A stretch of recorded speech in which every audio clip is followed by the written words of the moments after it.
WhatsApp Arunachal, नमस्कार। मैं औरित्र मुखर्जी आप सभी का स्वागत करता हूं डीडी अरुण प्रभा और आकाशवाणी ईटानगर के इस बेहद खास शो में। इस वक्त पूरी दुनिया पर सिर्फ एक ही रंग चढ़ा है और वो है फुटबॉल का रंग। जी हां, 7 समंदर पार नॉर्थ अमेरिका में फीफा वर्ल्ड कप 2026 का फीवर अपने 7वें आसमान पर है। हर तरफ गोल, रिजल्ट्स और स्टैटिस्टिक्स की बातें हो रही है, लेकिन फुटबॉल सिर्फ नंबर्स का खेल नहीं है, ये एक इमोशन है, एक जुनून है। जब वर्ल्ड कप में क्रिस्टियानो रोनाल्डो जैसे महान खिलाड़ी की विदाई पर दुनिया रोती है, तो दर्द हमारे अरुणाचल के पहाड़ियों में भी महसूस होता है। जब कोई अंडरडॉग टीम किसी बड़ी टीम को चुनौती देती है, तो हमारे लोकल ग्राउंड्स पर खेलने वाले युवाओं के सपनों को एक नई उड़ान मिलती है। मैदान चाहे अमेरिका का हो या अरुणाचल का, फुटबॉल की आत्मा हर जगह एक ही है। इसलिए आज हम इस शो में फुटबॉल फीवर की बात करेंगे सीधे दिल से। उस पैशन को बेहतर तरीके से फील करने के लिए आज हमारे साथ मौजूद है अरुणाचल प्रदेश फुटबॉल एसोसिएशन के सेक्रेटरी जनरल श्री कीपा अजय जी। नमस्ते।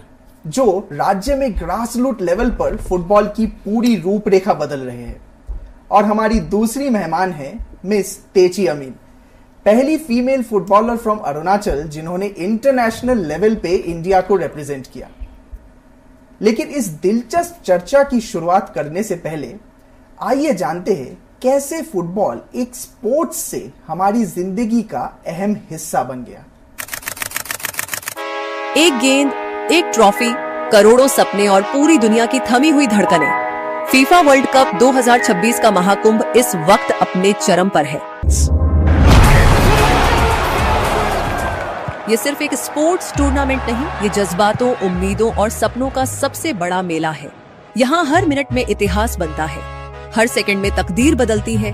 कुछ सपने साकार होते हैं तो कई बिखर भी जाते हैं। जहाँ एक तरफ महान दिग्गजों की आखिरी विदाई की आंखें नम कर देने वाली तस्वीरें हैं, वहीं दूसरी तरफ छोटे और नए देशों का वो अनस्टॉपेबल जुनून है जो फुटबॉल के बड़े बड़े सूरमाओं को घुटनों पर ला रहा है।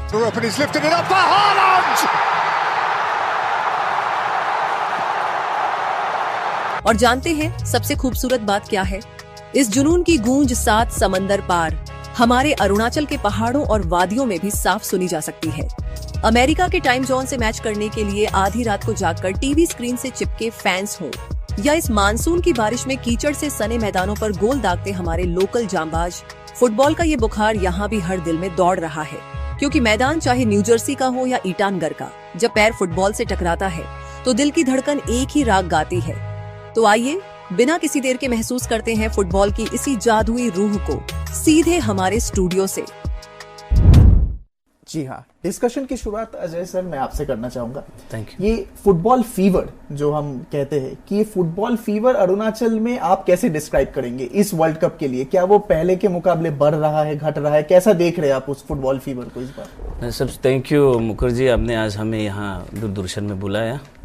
और स्पेशली जो वर्ल्ड कप है 4 सालों में एक बार ही आता है। लेकिन जहाँ तक अभी फैन कम या ज़्यादा के कारण मैं नहीं बता पाऊंगा, क्योंकि इस बार जो टाइमिंग थोड़ा डिफरेंसेस है। राइट। वहाँ हमारा जो दर्शक को लेकर थोड़ा सा दिक्कतें हो सकता है, लेकिन फिर भी फुटबॉल का क्रेज स्पेशली हमारा प्रदेश में कोई कमी नहीं है। 2022 में जो हुआ था आज भी वही बरकरार है, जो हमारा फुटबॉल को जो चाहने वाला है। क्योंकि सबको पता है ये पल दोबारा नहीं आएगा। फीफा वर्ल्ड कप 4 साल में एक ही बार आता है। उसका इंतजार कर करके फिर आज सब ने नींद को बुलाकर आज भी क्रेज जारी है यह में।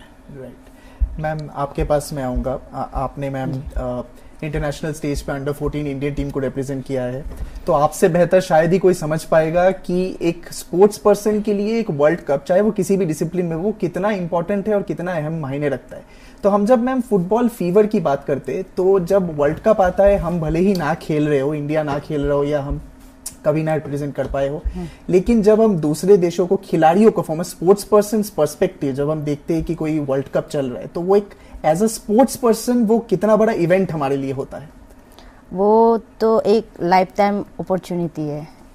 वर्ल्ड कप तो बहुत बड़ा प्लेटफॉर्म है, तो ऑब्वियस है मतलब किसी को भी अगर चांस मिलेगा तो वो तो बहुत बड़ा अपॉर्चुनिटी है, जहाँ बहुत दुनिया के सारे लोग ये सब देख रहे हैं। एक बड़ा प्लेटफॉर्म में वो करना तो बहुत बड़ा बात है, मतलब राइट, एब्सोल्युटली। मैम अभी हमने देखा है कि ये स्पोर्ट्स में कुछ भी हो सकता है। दिन किसी का अच्छा हो, किसी का बुरा हो, उस टाइम के रिजल्ट्स किसी के हाथ में नहीं होता, चाहे आप कितने भी बड़े खिलाड़ी क्यों ना हो। जो हमने ब्राजील के लिए, पोर्टुगल के लिए देखा, नेमार, क्रिस्टियानो रोनाल्डो, उनका सफर जो है इस वर्ल्ड कप में खत्म हो चुका है। लेकिन जब हम कैमरे पे पूरा टाइम देखते हैं कि वो मैच हारने के बाद उनका जो इमोशन बाहर निकल के आया, वो रो पड़े, इतना अचीव करने के बाद भी उनके लिए ये वर्ल्ड कप अभी भी मायने रखता है कि वो हमेशा वर्ल्ड कप में आगे जाके अपने देश को कुछ करके दिखाए। तो मैम मैं आपसे जानना चाहूंगा, एक स्पोर्ट्स पर्सन के लिए कितना इंपॉर्टेंट होता है कि जब भी आप अपने देश की जर्सी, अपने स्टेट की जर्सी, अपने क्लब की जर्सी पहन के उतरते हो तो हर बार आपको जीतना ही है, चाहे आपने कितना भी अचीव कर लिया हो। तो ये मानसिकता के बारे में थोड़ा सा बताइए कि ये कहाँ से आता है और कैसे आता है। ये तो अपने दिल से आता है, क्योंकि जब मैंने भी अपने कंट्री के लिए जब रिप्रेजेंट किया था तो मेरे लिए बहुत बड़ा अचीवमेंट था ये। तो हाँ, ये तो बहुत बड़ा अचीवमेंट है, और इतना बड़ा प्लेटफॉर्म में अगर अपॉर्चुनिटी मिला परफॉर्म करने में तो ये तो बहुत बड़ा फीलिंग्स है सबके लिए। राइट। सर आपके पास मैं आना चाहूँगा।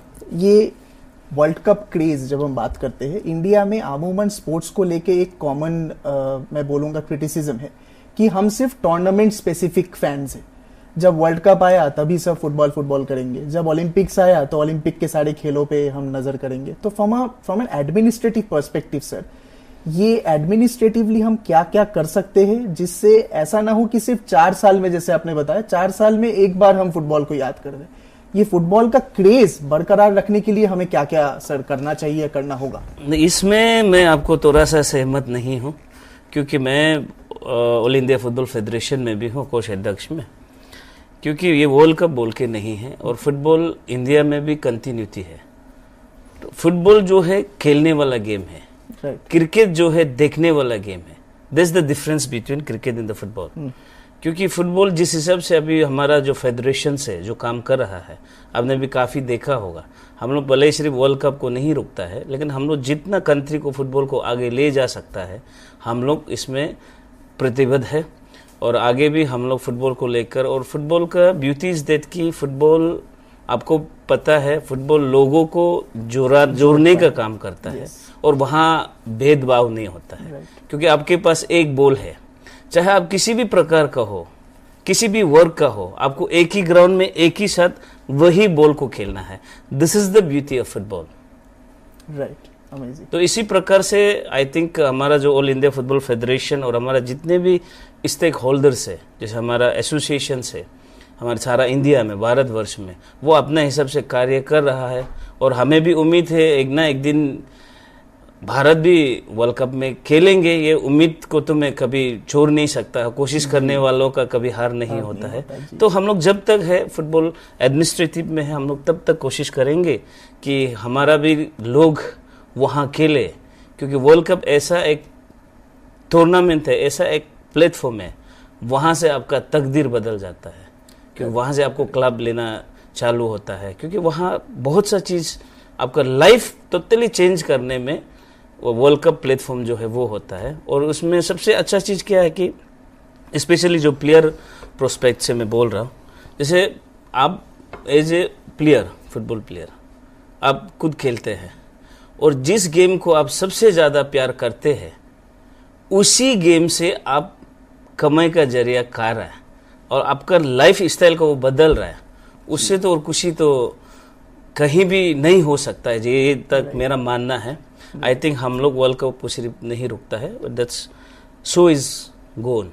Right, absolutely. हम सभी ये चाहेंगे सर कि वर्ल्ड कप हमारा देश बहुत जल्द खेले, और ना सिर्फ खेले, हम जीत की तरफ भी बढ़े। मैम, इसमें सर ने एक बहुत इंपॉर्टेंट बात कही कि फुटबॉल एक ऐसा स्पोर्ट है जो दिल से खेला जाता है। और वो एक स्पोर्ट्स पर्सन जब हाईएस्ट लेवल पे, जब आपने इंडिया रिप्रेजेंट किया है अंडर 14 लेवल पे, तो आपसे बढ़िया शायद ही कोई इस फीलिंग को बता पाएगा कि जब आप इंटरनेशनल स्टेज पे अपने देश को रिप्रेजेंट करते हो तो वो फीलिंग मैम कैसा है, चाहे टूर्नामेंट कोई सा भी हो, उसके बारे में थोड़ा हमें बताइए।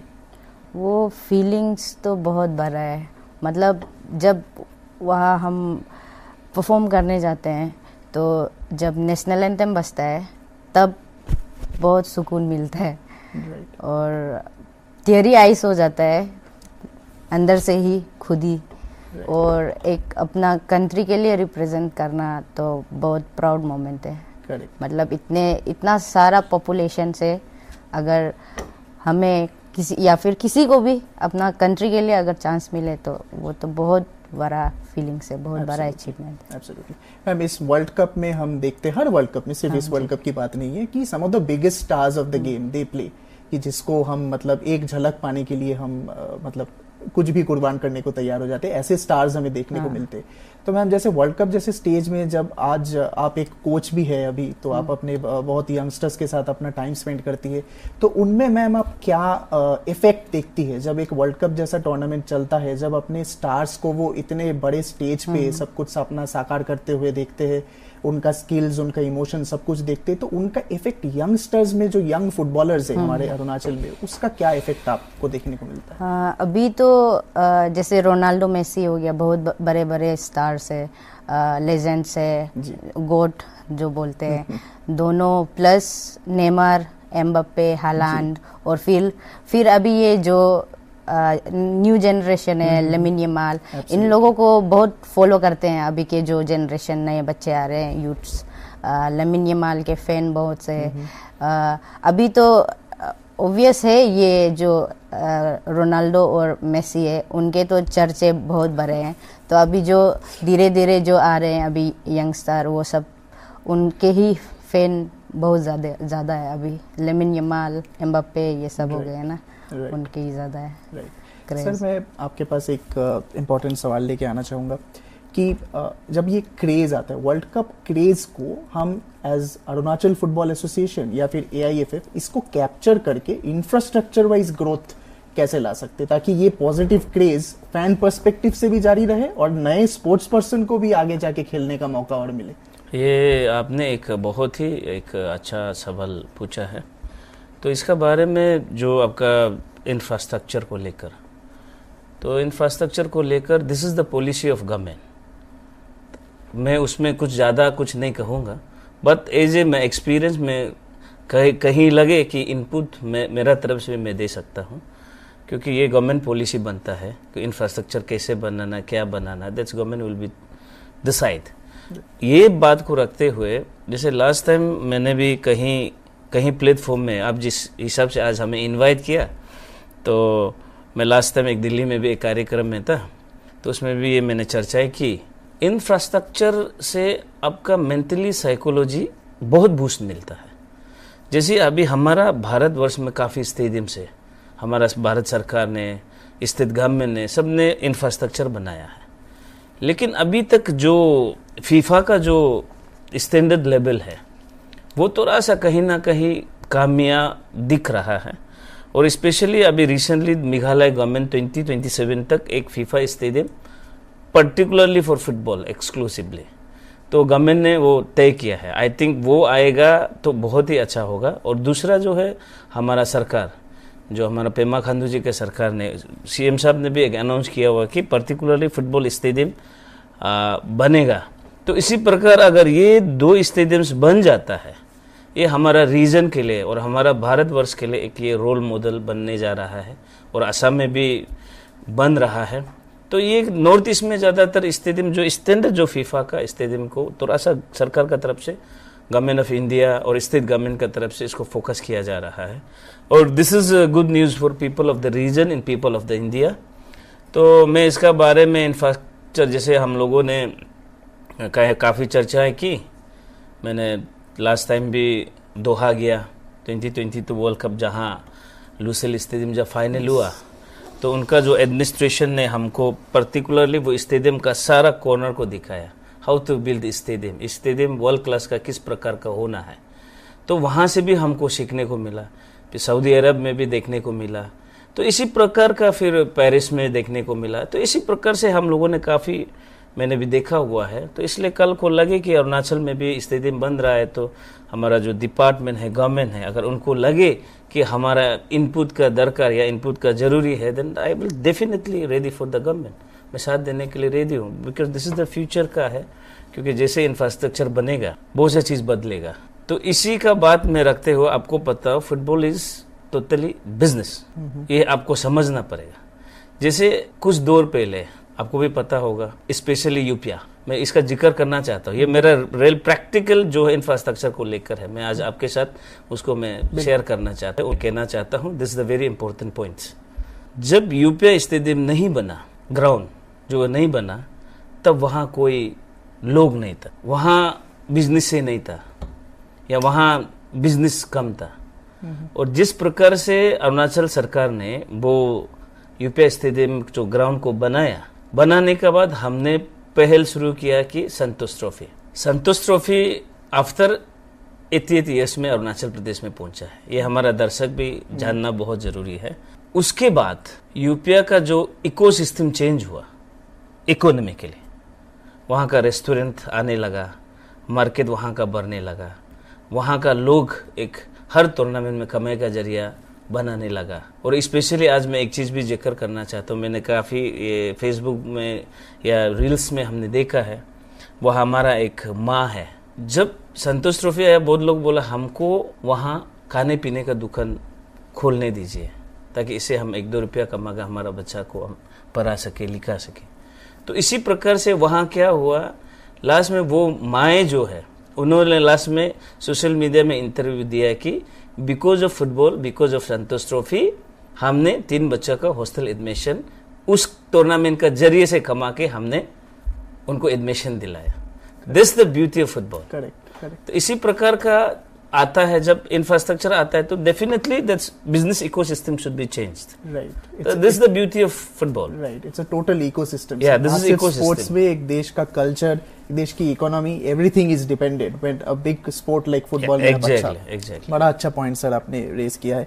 मैम, इसी पॉइंट को लेकर मैं आपके पास आना चाहूंगा। Ma'am, when you were playing during your playing days, what were the difficulties or challenges that you faced, because you as a woman, number one, and secondly you picked a sport which is football, not one of the most very popular in terms of historical achievements of the country.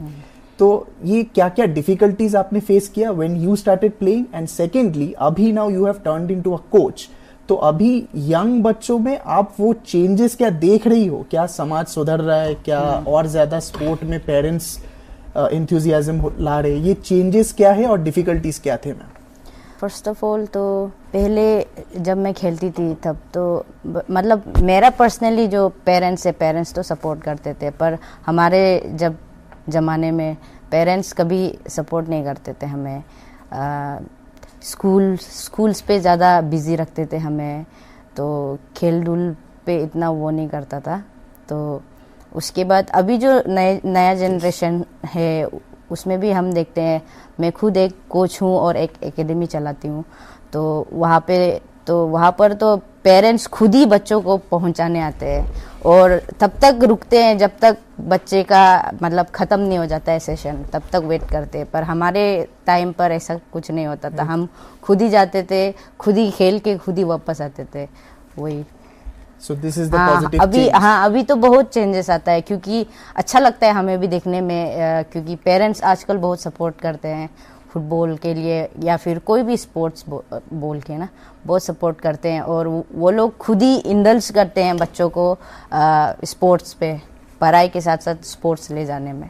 हमारे time पर ये सब नहीं होता था, बस पढ़ाई तो पढ़ाई बस। अभी बहुत चेंजेस आया है। ओके, तो मैम हम जैसे ये देखते हैं, चाहे वो नॉर्थ ईस्ट की बात कर ले, अरुणाचल की बात करें या इंटायर इंडिया की ही हर पे बात करूं, तो फुटबॉल में हमारे टैलेंट की कमी कभी रही नहीं है, जहां तक मेरी समझ है। जी। तो अभी ऐसा क्या चीज है फ्रॉम अ प्लेयर पर्सपेक्टिव जो आप कहोगे कि ये डिफिकल्टीज है जिसकी वजह से इंडिया वर्ल्ड कप तो छोड़िए अभी भी दूर है, एशिया कप में भी जो है अभी भी हमें बहुत स्ट्रगल करना पड़ता है टू क्वालिफाई इवन। तो ऐसा क्यों है? आप फ्रॉम अ प्लेयर्स पर्सपेक्टिव आपको क्या लगता है कि क्या क्या एरियाज है जो यहाँ पे ये होने पे जो है इंडिया और बेहतर कर सकता है और जल्दी कर सकता है फुटबॉल में?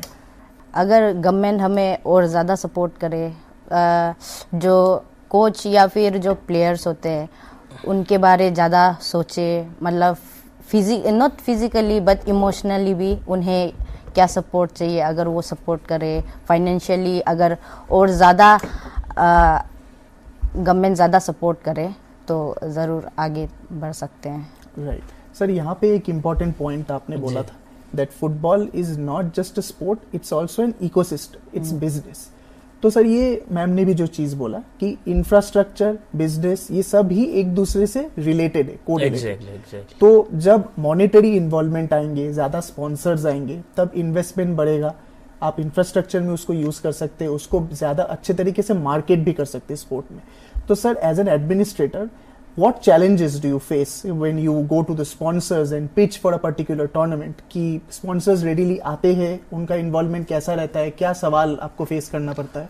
इसमें बहुत सा सवाल है। इसमें हम लोगों ने जब शुरुआत किए थे, जो एसोसिएशंस, जब मैं नए एसोसिएशंस में आए तो समय का दौर थोड़ा सा अलग था। तो आज जो है स्पेशली जो इकोसिस्टम, जो मैं बिजनेस का बारे जो मैं कहता हूँ, तो मैंने अभी एग्जाम्पल लिया, अभी मैंने ट्राई नेशन हम लोगों ने ऑर्गेनाइज किया अरुणाचल में, और फर्स्ट सीनियर लेवल का इंटरनेशनल मैचेस हम लोगों ने यूपीए में किया।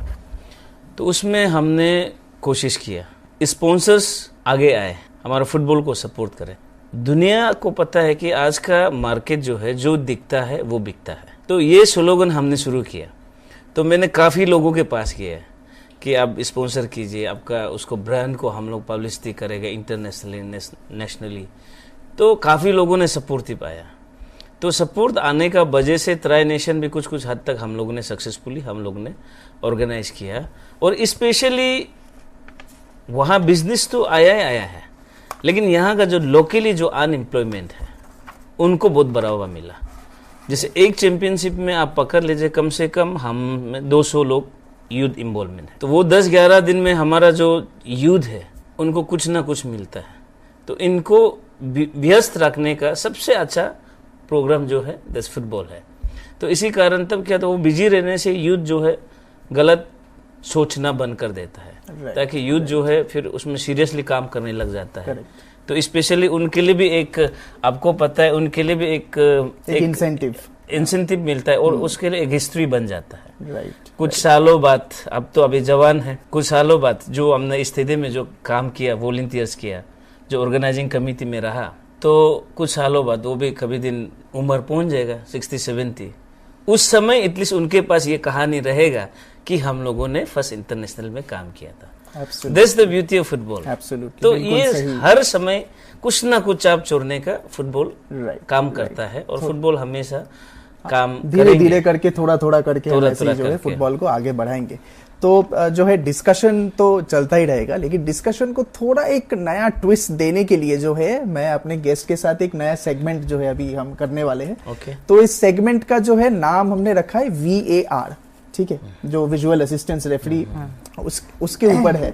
तो इसका नियम जो मैं आप लोगों को सबसे पहले समझा देता हूँ। तो basically I will give you a statement. उस स्टेटमेंट को आपको अग्री करना है या डिसएग्री करना है, आपकी राय हो सकती है वो।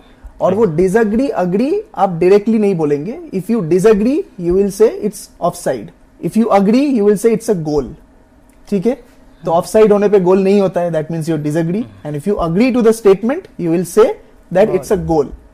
तो आप दोनों की राय एक भी हो सकती है, अलग भी हो सकती है, ठीक है। सो क्लियर है? So will start with the first statement. Okay, so the first statement is Cristiano Ronaldo जो है हमारे पोर्टुगल के superstar, he has had enough.